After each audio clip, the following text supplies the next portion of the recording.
All right, it's 30-second board time. We will get to the bench racing for Anaheim, but let's pick up some stories you may have missed during the offseason, including a very prestigious award from the Japanese Professional Sports Association to Joe Shimoda, who, of course, won the SMX World Championship with Honda, HRC, and Progressive back in September. Now, Joe, unfortunately, is out injured, won't be racing, but was still able to make the trip over to Japan. JT, he won the Fighting Spirit Award. But here's what I think really puts it in perspective. He was seated at the same table as Yamamoto, the pitcher for the LA Dodgers, who shut down the Toronto Blue Jays in maybe the most exciting Major League Baseball World Series ever. I mean, that is huge that Shimoda was considered on the level of Yamamoto. Well, we've talked so many times on this show and on the broadcast about how proud the Japanese are of Joe Shimoda, how big of a moment it was in Las Vegas for him to win that Super Motocross World Championship. And I think this was reflective of that. We could not do a better job of explaining how important this was to the Japanese culture at large for Joe to be on that stage than for him to win this award amongst those other mainstream sports. So congratulations to Joe Shimoda. I think this is something that he and his family will never forget. And there's another award that will be rolled out as the years go by. It is the Roy Jansen Legacy Award. Now, the first year of the award is going to be given to Roy himself. Now, a lot of fans might not realize Roy's contributions to this industry, but he's truly done it all because he's worked on all sides. He ran the AMA portion of racing for a while, then transitioned over to the Supercross side and management. Now is a consultant with MX Sports on the Pro Motocross side. He's managed Team USA to victory at Motocross the Nations. A lot of people think it's always Roger DeCoster. There were a few years where Roger was not participating. Roy took the reins and kept the win streak going. You name it, Roy has done it. And Roy's still with us. Got to hang out with him at Motocross the Nations a couple of months ago at Indiana. And I mean, this is a guy who's seen it and done it all, JT. Yeah, and I have so many personal memories of watching Roy Jansen when I was a child, watching him kind of steer the ship for the sport, and just to see him be so instrumental. I would go so far as to say when history books are written about the sport of SMX years from now, let's say 100 years from now, there will be a chapter dedicated to how instrumental Roy Jansen was in the development of this sport. Just because, as you said, there were so many pivotal moments where the decision-making process stopped with Roy Jansen and he made the decision. And this sport owes a lot to Roy Jansen. So I think this is a great first-year award that he is a very deserving recipient of. Yes, and what's cool about this award, Roy represents it well in the first year, but this will be given out each year as a bit of a lifetime achievement award for those who have contributed greatly to the racing side of the industry. So congrats, Roy, and to future winners of this award. Now, drill a little bit deeper into the details. We're going to give you an update on the Women's Championship, WMX. First, the series has picked up a sponsor, Synchrony, which helps a lot of dealerships and a lot of the industry as far as the financing side. Great to see them signing on to WMX. The schedule is going to be very similar to the one that was quite successful the last couple of years, which also gives it a bit of a west and east flair. I mentioned that you'll also see a lot of the women they'll race at the National Amateur Championship at Loretta Lynn's in August as well. But there's no doubt, what a turn for WMX in 2025. They've got serious momentum for 26. Yeah, I can tell you as somebody from Synchrony must have been watching WMX last year because it gave us some of the best action that we saw all year long. You think about the racing and the international flair to it with Charlie Cannon coming over. I would want to be a part of this thing too. I may give them $5 or $10 just to put my name on something because this is truly on the way forward. Like when you look, I talked at the beginning of the show about the trend in this sport. Everything is going in the right direction for this. This is just another sign of the times. The WMX is back and better than ever. But we're here to give you what you want, folks. And we're going to start bench racing. Monster Energy Supercross Championship and Anaheim won, and Jett Lawrence is out. We already hit that. The other big story is the major team changes. One of the most dynamic silly seasons we've ever seen. There are 4 big name riders with 4 highly touted team switches. So Eli Tomac not retiring, now moving from Yamaha to KTM. Chase Sexton from KTM to Kawasaki. Jorge Prado from Kawasaki to KTM. And Jason Anderson from Kawasaki to Suzuki. So that's what makes this even more intriguing. We're looking at very known commodities there with those 4 racers, all champions in their own right. But with the great unknown, they've got new teams and bikes.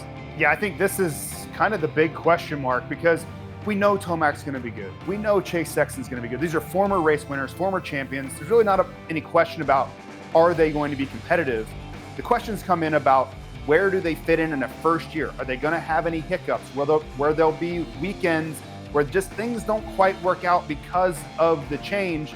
And does that favor a guy that has no change, a Cooper Webb, a Hunter Lawrence, any of those other guys? The continuity, does that come into play? But if you're looking for storylines, 2026 abounds in that category because there's a million things that could go right or could go wrong when you make that big of a change. Let's talk about this in depth, the two of us here. So I think there's an assumption when you hear Jett Lawrence hurt that he's going to come back and win immediately because he's done it on a very short time window multiple times now. He's certainly proven he can do it. And that was probably my first thought. Bummer for Supercross this year, but he'll be back and he'll be Jett Lawrence again. But I've actually heard you discuss it on a podcast with our somewhat friend Steve Mathis. We've heard it on some other shows.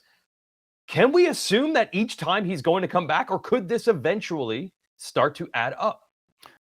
It could start to add up. And you just start to wonder how much time can you miss without it showing any effect at all? Because he hasn't even completed a full 450 season yet due to injury. And you just wonder, does this have any sort of cumulative effect over time? And I don't mean that his body is not going to be 100% or the injury is going to linger. I'm just saying the amount of time he is spending on the sideline, can someone else or multiple people start to capitalize on his absence and start to gain some momentum?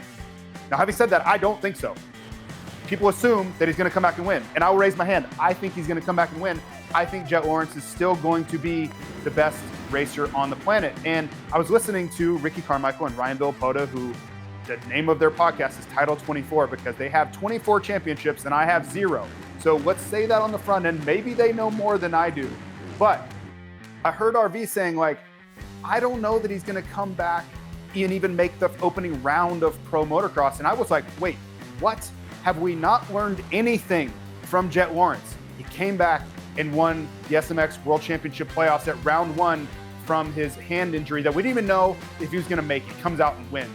Last year, he comes out after his ACL injury and dominates the Pro Motocross Championship. So I'm done with assuming that Jett Lawrence is going to be back earlier and faster than anybody thinks. And personally, I think the question is he not about Pro Motocross? Making the opening round is a shoo-in for me. It's going to be whether or not he is racing Monster Energy Supercross in March and April. To me, that is the real question that he and Honda HRC have to decide.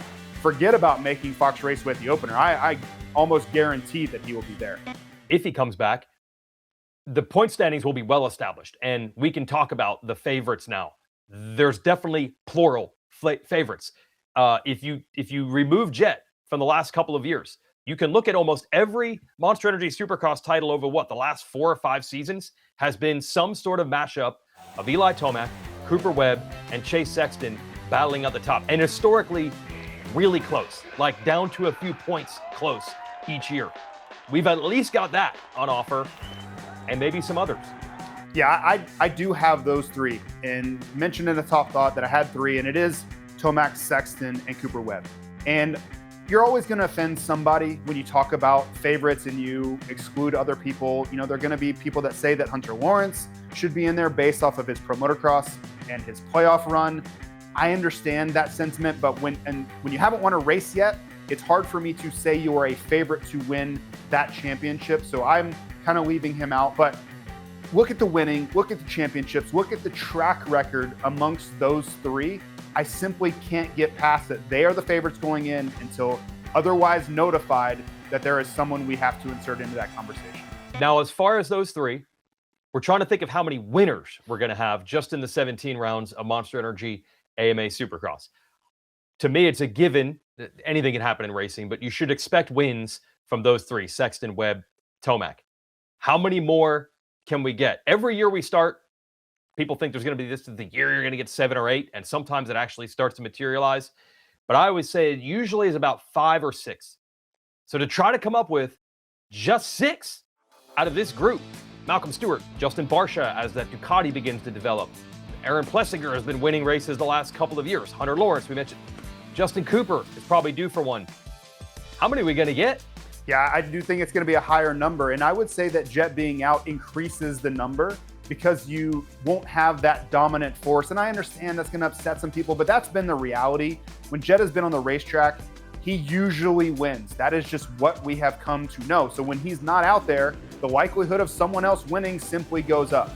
You didn't mention Ken Roczen. That's my pick to win Anaheim 1, by the way. Great I think point. Kenny's going to come in with his hair on fire with no pressure because that's what he always does in Anaheim 1. So I do think there are going to be guys. I think Hunter gets one. I think Justin Cooper in the right situation could get one. Small whoops, gets the start, has the sprint speed thing going on. But yeah, if you told me we had 7 or 8 this year, wouldn't surprise me in the least because I think that there will be more opportunity in 2026 than maybe we've had in several years. A completely different topic here, and we've covered it with a couple of interviews that you hopefully have watched on this YouTube channel.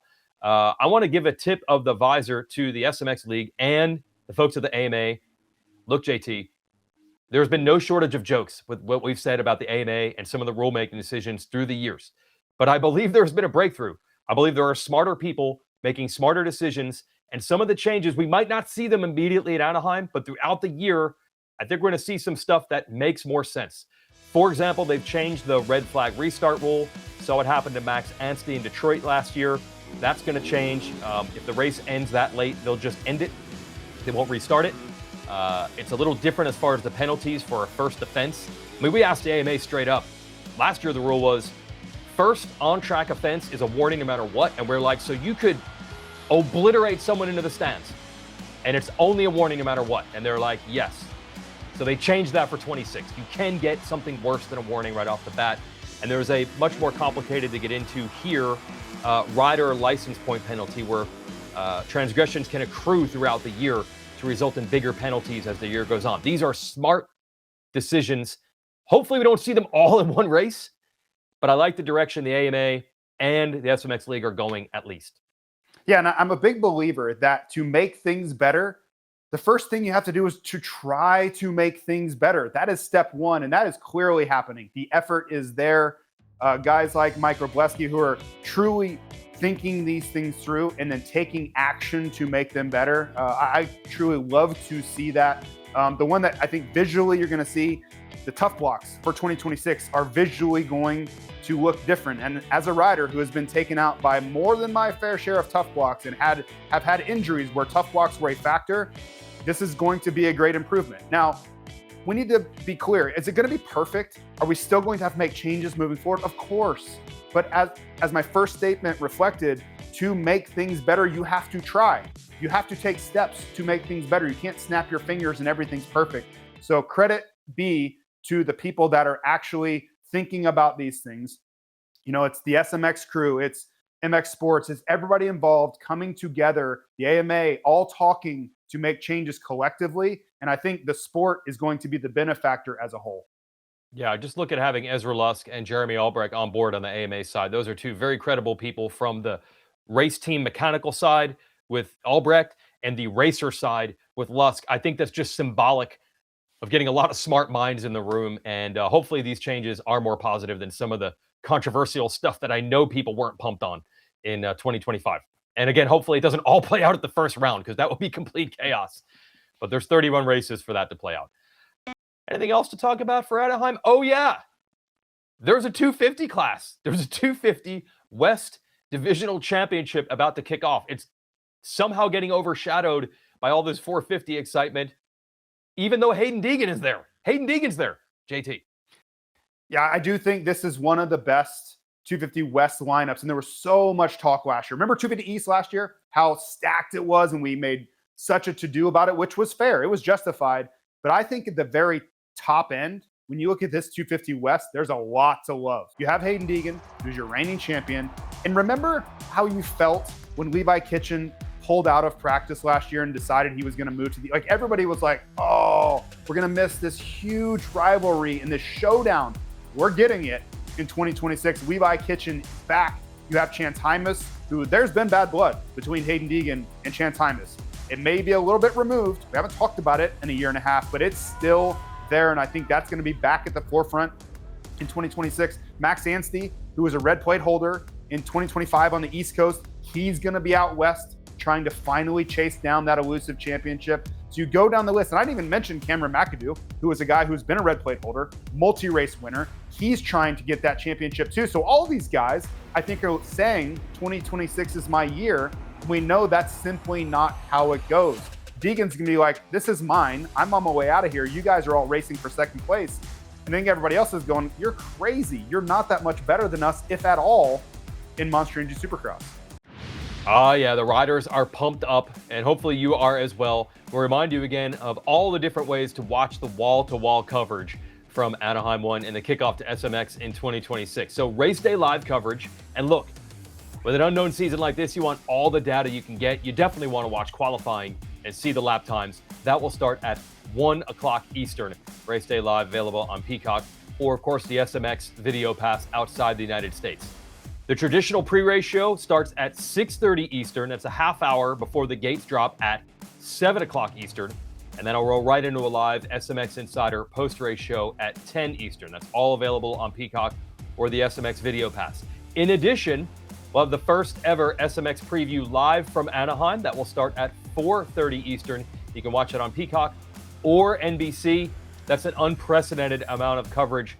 Hi folks, Lee Diffie from NBC Sports. If you enjoyed what you just watched, well, it's time to bring the action and subscribe to the Motorsports on NBC YouTube channel. You can have it all: news, highlights, interviews, and analysis. So go for it.